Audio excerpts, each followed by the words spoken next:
Hey, Sierra Waters here again. It's Monday, and we are on our fifth week of Too Beautiful to Be Broken. I never thought I would get to episode number 2, much less episode number 5.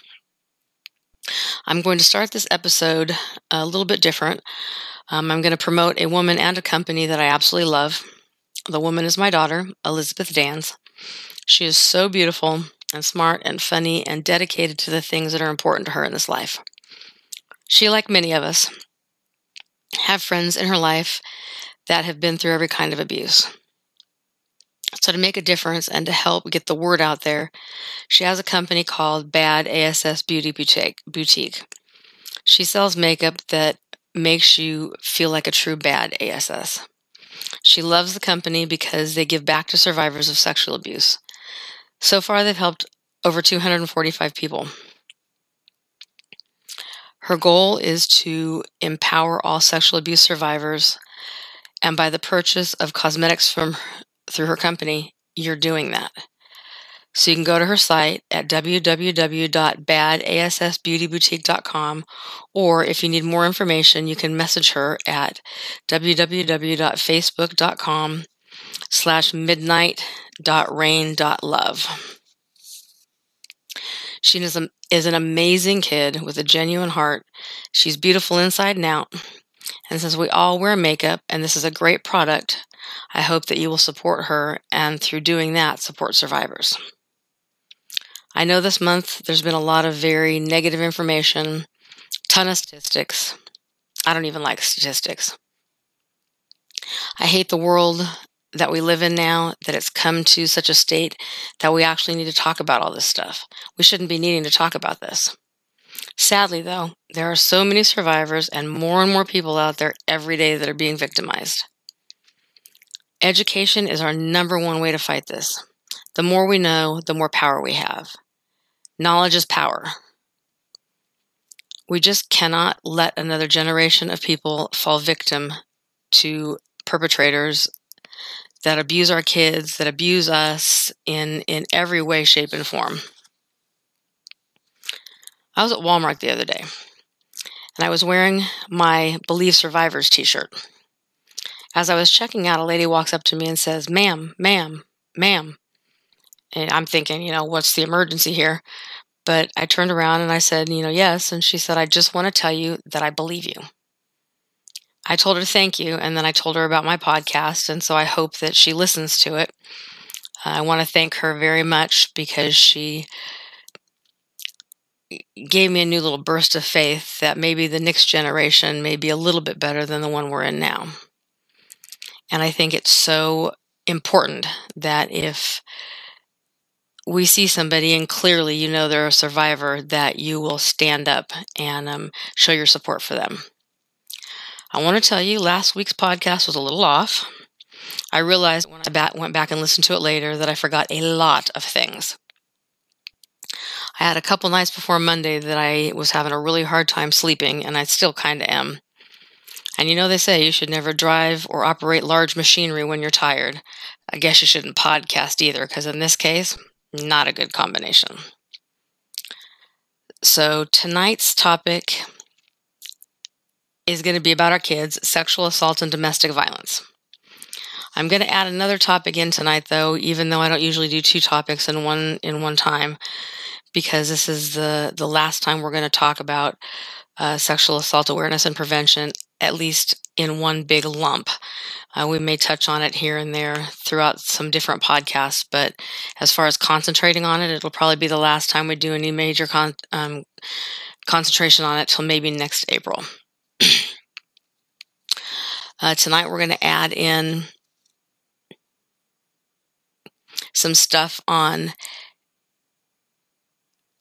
how to be in a good relationship after you've survived any kind of abuse at all. And on the other side of that, also talking about how to be in a relationship with a survivor, because that's a pretty touchy place to be. From my personal experience, I know that being a survivor, it makes a relationship difficult, to say the least. So we're going to touch on that after we've touched a little bit on kids and how to talk to them.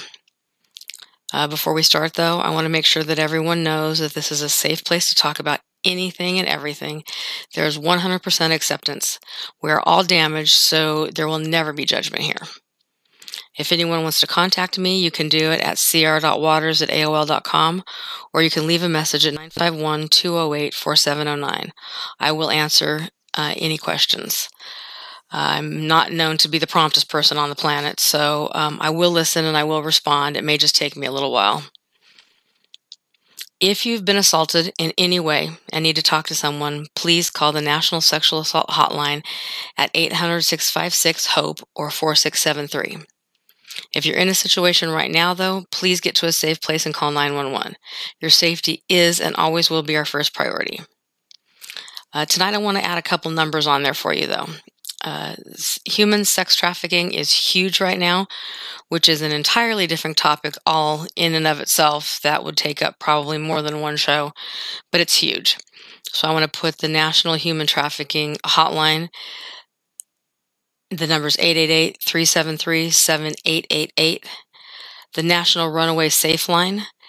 If you know a runaway, if you are a runaway and you need someplace to go, 800-786-2929. National Sexual Harassment Hotline, 855-897-5910. Everybody thinks that sexual harassment is not actually assault, but so many times it's where it starts. So if you're feeling uncomfortable or you know somebody else is feeling uncomfortable, give them a call and they'll point you in the right direction.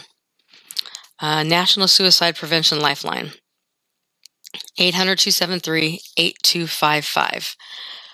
Again, people that have been through any kind of abuse tend to have a higher rate of suicide. So if you know somebody and you feel like they're struggling or having a hard time, you might want to see if you can get them connected with them. So here goes, touchy subject, talking about our roles as parents. We need to give our children all of the guidance to grow and become responsible. It's our jobs. It's our jobs. It's nobody else's jobs. We have to help them grow to be healthy and happy adults. We unknowingly teach our kids a lot of different things about sexuality every day. We show them what good touch is when we hug them and kiss them and love on them and pinch cheeks and all that good stuff that we do with our little guys. That's showing them what good touch is. We show them with the words that we use to talk about body parts, and they learn what's okay to talk about and not okay to talk about through us. They watch our relationships with other people in our lives, not just boy-girl relationships with our friends. They learn how to live in this world by watching us. They learn male-female roles by watching the people around them, how men and women are supposed to interact with each other. But they also learn a lot from watching TV, hearing the music that people play, and listening to people talk. We as parents a lot of times feel uncomfortable about talking to our kids about sexual health or sexuality. And for a lot of different reasons. I'm not particularly comfortable with it either, but I know that I'm the only one that can do it, and I'm only the only one that I want to do it. But when I was growing up, I'm about to be 51 in June, and when I was growing up, we didn't talk about sex or anything to do with it. It just wasn't, it was almost taboo sometimes. Sometimes we get in our heads that we think if we talk to our kids about it, it's going to make them curious or make them experiment. Not talking about it will make them want to do that.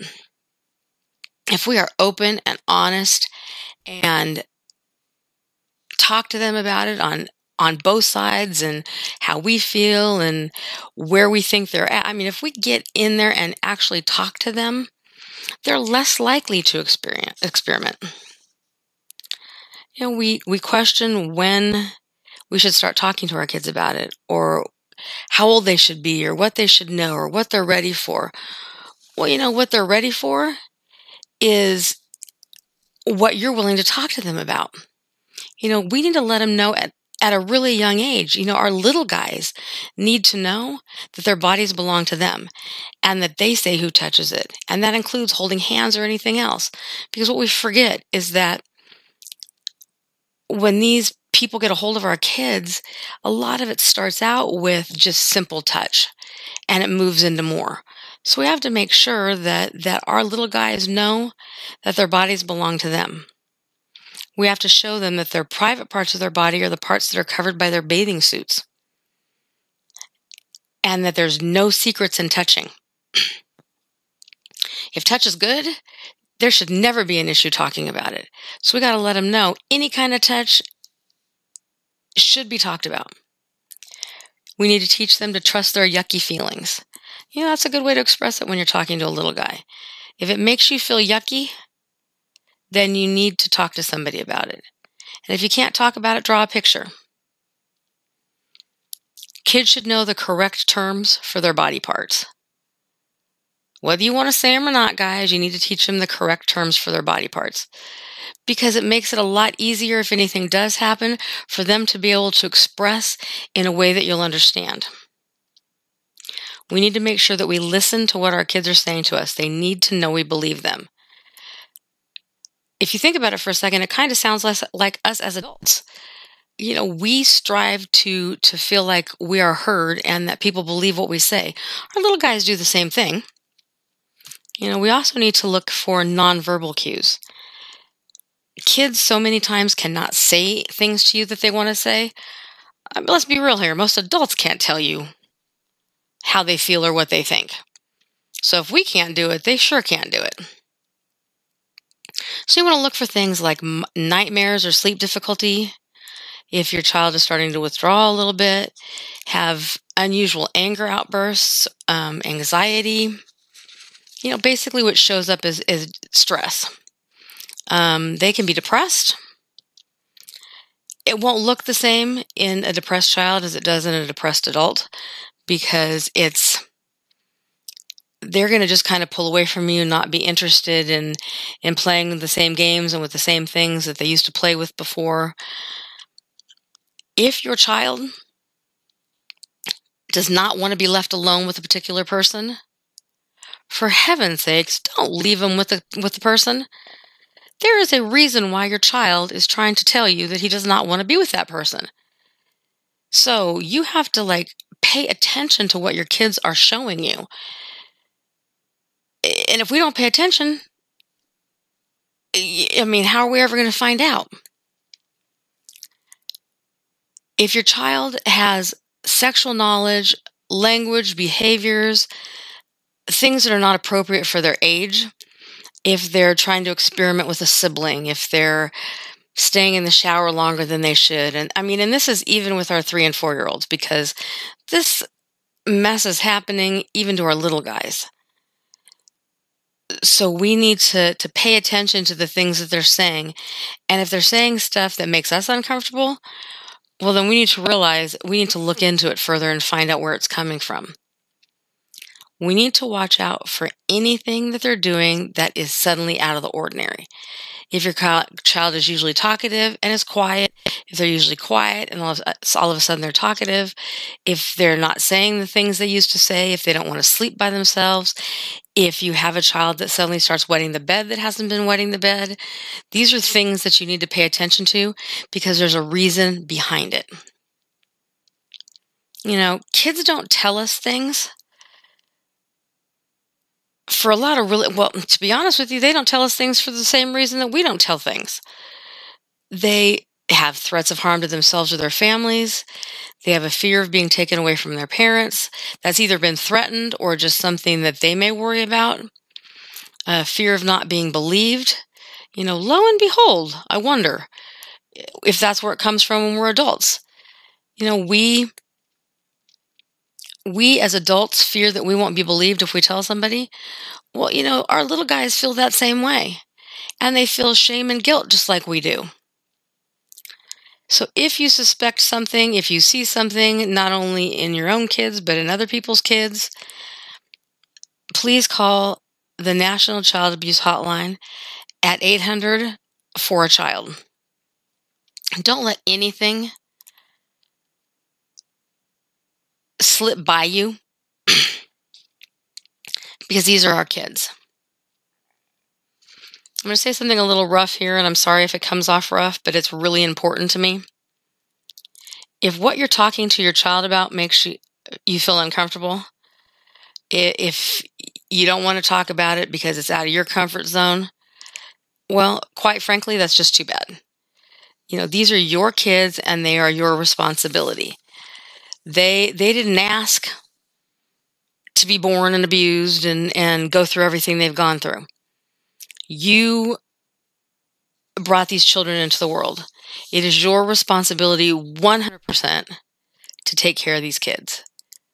If you expect someone else to tell them what you don't want to tell them, oh, believe me, somebody will. And that someone is going to be the exact person that you should be protecting them from. So if you're quiet and you don't want to talk about it, and somebody else swoops in and tells them what they want to hear, well, then they found their answer and they don't need you to answer it. So if you keep telling yourself in the back of your mind that it'll never happen to your child, then you are the exact parent that these perpetrators are looking at to take your kids. Because they look for parents that are not as involved as they need to be. Kids that are looking for answers to sexual questions that their parents are afraid to answer. So I promise you guys, if you don't do it, somebody will, and it's not going to be the person you want. If you are blind and unwilling to step up to be your child's biggest advocate and protect them, then you're going to lose your child to a very bad situation. So who really cares if it makes you uncomfortable? Guess what? This is not about you. Your child needs you to be there for them, to listen, to without judgment, to believe them, to help them figure it out, to give them good coping skills so that they don't become the next generation of silent survivors. So the next thing we're going to talk about, like I said, is relationships after you've been abused and what the person in the relationship with you can do to be in a better relationship. First, let's define domestic violence. It's a willful intimidation, physical assault, battery, sexual assault, or other abusive behavior. It is a systematic pattern of power and control. So it includes, but is not limited to, physical violence, sexual violence, psychological violence, and emotional abuse. In situations like this, not everyone gets away from the abuser. Many deaths come out of a bad domestic violence situation. So we need to make sure that if we see somebody that's going through it, we suspect somebody that's going through it, one of our kids, our siblings, that we go to the person and listen and try to figure out a way to get them out of that situation before they become another statistic. So over the last 4 weeks, we've talked about a lot of different forms of sexual abuse and a ton of statistics. But in today's society, if we're going to date at all, we're probably going to be finding that we're dating a survivor of some form of abuse. Childhood sexual assault, child abuse, sexual assault as an adult, rape, physical abuse, emotional abuse, mental abuse. We're all damaged. So if you're dating somebody, chances are the person that you're dating has had some issues in their lives with abuse of some kind. So we need to make sure that when we're dating a survivor, that we remember that many times memories, sensations, emotions from past experience, they come out.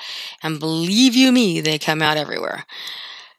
When you find yourself getting upset over dumb stuff or taking one little thing that's said to you and turning it a molehill into a mountain, just turning it into this huge thing that doesn't even need to be done. or you turn into a sniveling pile of crying mess because you let yourself get bothered by something you shouldn't have gotten bothered by. Partners, you need to make sure that you are empathetic, educated, and understanding, because that's going to make your relationship easier for both of you. When I say educated, I do not mean that you need a master's degree or a PhD or a bachelor's degree or whatever it is that you have. I'm not saying that.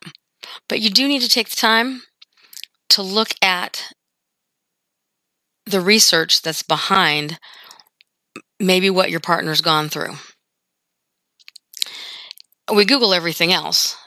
I mean, we Google, what's coming on next week on TV, what happened on this show, what happened on that show, this, that, or the other. And you can take 5 minutes to Google and figure out what abuse looks like and maybe what you can do to help. It's important that you find out because it'll make your relationship easier for both of you. Here's 7 tips for dating a survivor that I found online. See how easy that was? First and foremost, get educated about trauma, because trauma affects the whole body, mind, and soul. This can come out in many ways, including fear of intimacy, flashbacks, body memories, fight or flight response. And it comes from the way that the person's brain and body protected them during the trauma. So what I went through and what I lived through and the way that I dealt with it may not be the same way that somebody else deals with it. So you have to talk to your partner and, figure out what they need and don't go off what somebody else says. Let your survivor tell the story. Be empathetic. Understand, or try to understand, because sometimes it's not all that easy. Listen without judgment, with respect, and please remember to be confidential. Not your place to tell anybody. The next one, communicate, communicate, communicate. I cannot stress this one enough. This includes eye contact and active listening. Just be there. Whether you want to hear it or don't want to hear it, listen anyway. Put consent front and center. Respect boundaries set by the survivor. Let them dictate where things are going to go. Because until you've lived a day in their life, you can't possibly know what they're feeling and how it feels to go through what they've gone through. So be patient. Respect your partner's needs. All survivors have different needs. And that kind of goes with the consent thing. Your partner may need just to talk for tonight, or, just may need a little bit of one-on-one tenderness before anything intimate happens between you. But communication is going to be a huge part of figuring that out. Celebrate recovery together. So recovery is never easy. Remember what I said last time about you have to go through the darkness to get to the light on the other side?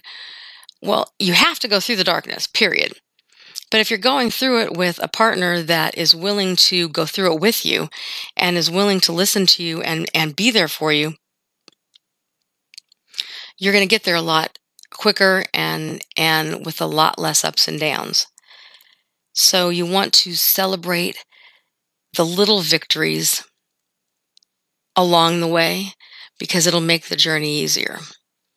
If you see little things happening and you celebrate, it will remind your survivor that you're there, you support them, and that their victories are your victories.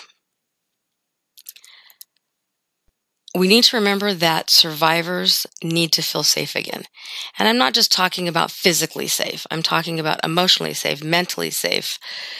They need to be accepted and know that they're not only loved, but lovable. That's a huge part of what survivors go through, is feeling that they have no worth, that they have no voice. So in a relationship, you need to make sure that both of you have a voice, that you're willing to listen to what the survivor has to say. The last thing that they need when they haven't had a voice through everything they've been through is to have somebody else take it away from them. That just doesn't work. They need to know that you hear them, that you're willing to listen, that you respect them, that you understand, or that you're trying to understand. I mean, you don't have to say, I understand if you don't, but you can say, I'm trying to understand. And a big thing for me is I need to feel like I matter. For so much of my life, I never felt like I mattered. Like my opinion didn't matter, what I wanted didn't matter, how I felt didn't matter. And it was to a point where I felt like if I wasn't in this world, nobody would miss me. It wouldn't matter to anybody. So that's my biggest problem, is that I feel like I need to matter. I want to feel like I matter. And I think sometimes that I push myself so far that I exhaust myself trying to please the people in my life because I want to feel like I matter. Being in a relationship with a survivor is hard. If you're in a relationship with a survivor and you can make it work and hang out and get to the other side, it may be the best relationship you've ever been in your life. Because if a survivor can go through everything that they've been through and get through the darkness and deal with all the issues and realize that they matter and that they have worth and that they're loved, and they can get through all this still loving and still having faith and still wanting to be in a relationship, then you may wind up a very lucky person, because you may be in a relationship with somebody that will love you more than anybody ever has, and will show you such a deep and wonderful love. Because if you can live through all that and still have the ability to love, that's somebody that has a capacity to love that you don't see real often anymore. So I know that everything in the last month has been really tough subjects. But if we're ever going to make a difference or change where we are right now in this world and change the silence that surrounds any kind of abuse, then we have to attack this head on. We have to be proactive in changing all this. And I think that if we can do that, we're going to save the next generations of kids that are coming up behind us. The last thing that we want to do as parents at 50, 60, 70 years old is look at our grown children and see that they are fighting the same demons that we are. I don't even want to look at the demons I got to deal with. So I really don't want to see that my kids are having to deal with those same things. In a lot of ways, I feel like I failed my kids because I wasn't there as much as I should have been, and I didn't see a lot of stuff I should have seen. But thank God, every day that honestly, I don't think I would have made it without him. But he gave me the most amazing kids that have forgiven me and loved me and have been here through everything. The most amazing mom in the world that, by the way, is going to be 90 in June and is just as ornery as ever. God love that old lady, because she was my biggest advocate and loved me unconditionally and still does, even though I'm sure I irritate her to death. And my kids are every bit of my heart and soul, and they stand behind me through everything. I did an authors expo at the library about a month ago, and I had more people there supporting me than anybody else did. My kids were there, my boyfriend was there, my friends were there, and it was the most overwhelming thing to see how much support I had. I am in a relationship with a man right now that, quite frankly, I don't know how he stands me sometimes. I cry over the dumbest stuff. I get upset over the dumbest stuff. I let things bother me that I shouldn't let bother me. And I actually had somebody tell me one time, if you have a man that's willing to take you to dinner or take you here or go there or do this or get you that, and all you have to do is tell him, why wouldn't you tell him? Well, that's a really interesting question. I think because, I'm a woman and I have to make things difficult, I guess. I don't know.